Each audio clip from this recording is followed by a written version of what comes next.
page 215 of chapter 8, where we will continue our focus on God and the universe, the elephant, the blind, and the nearsighted people.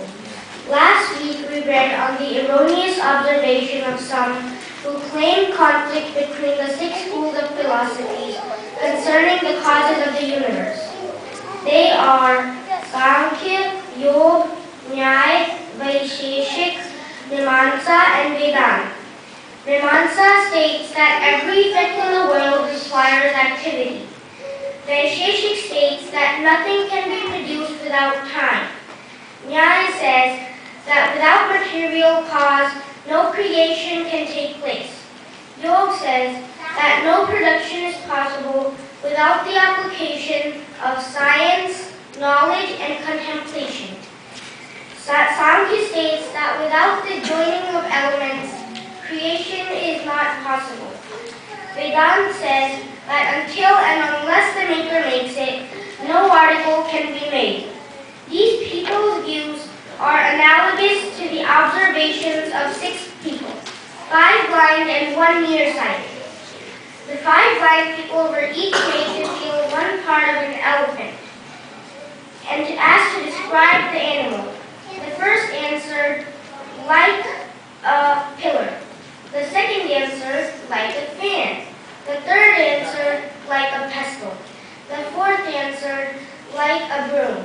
The fifth answered, like something flat. And the 6th nearsighted said, something like a buffalo resting on 4 pillars. Obviously, all of them were wrong due to lack of prior knowledge and also due to impaired sight. Similarly, those who see inconsistency in the 6 philosophies on universe creation are wrong because of not having it acquired from the right sources of books, those written by scholarly sages and philosophers.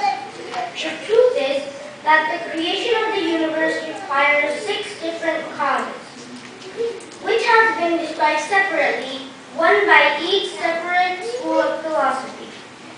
There is no contradiction in their descriptions. Every material we see is made by God as the root cause. Here's an example. Once there is a man named Rohit. He was walking on the road when he saw a very beautifully decorated house. He went inside the house and found another man named Gable. Rohit asked Gable, "Have you decorated this house?" Gable said, "Yes." Rohit asked again, "So you have also done the walls? You have also made the walls?" Gable said, "No, the walls were made by the masonry."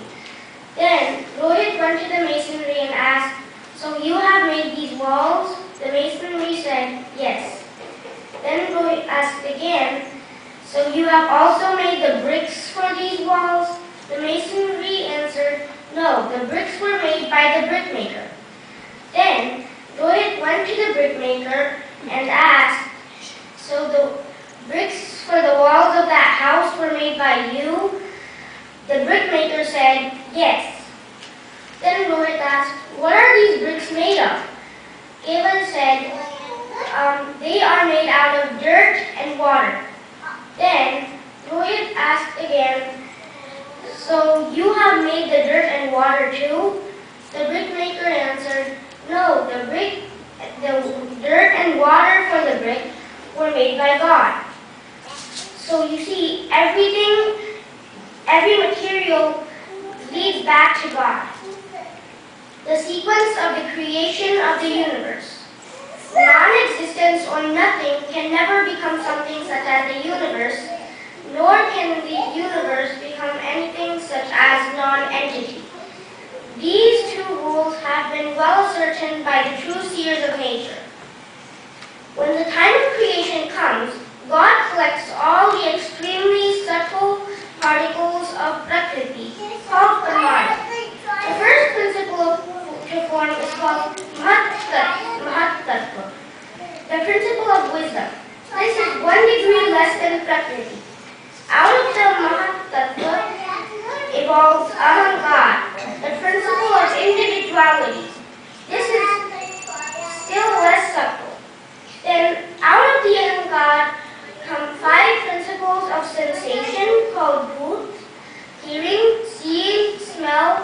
taste, and touch, the 5 principles of action, speech, grasp, locomotion, reproduction, and excretion, and the principle of attention, man.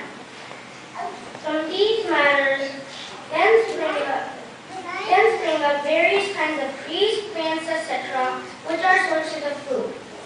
Out of food is then produced the reproductive element, which is the cause of living beings. First group of human beings. The first group of human beings was created directly by God. These human beings were all adults.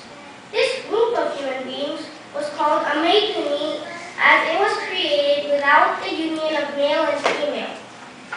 Only after the first group of males and females had been created by God and the deserving souls put into them, then God made, the next generation, called Maitani generation, was continued by male and female union.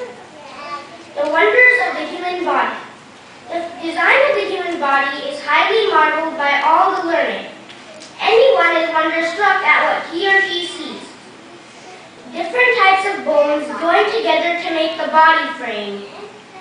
A network of veins, arteries, and nerves, etc., invested with flesh, and the whole covered with skin and attached nails and hairs. The spleen, the heart, the liver, the lungs, and the breathing mechanism, all admirably set up with working mechanisms at appropriate places. The head with the brain and the brain cells. The mysterious way the soul is put into the body and the situations for it to be in comfort while in dream or slumber or wakeful state. All the organs for seeing and sensing and actions and the way their paths are demarcated. And the mechanisms and the helpful role by the fluids, the bile, the blood, the marrow, the semen, etc. Who else but only God could create these?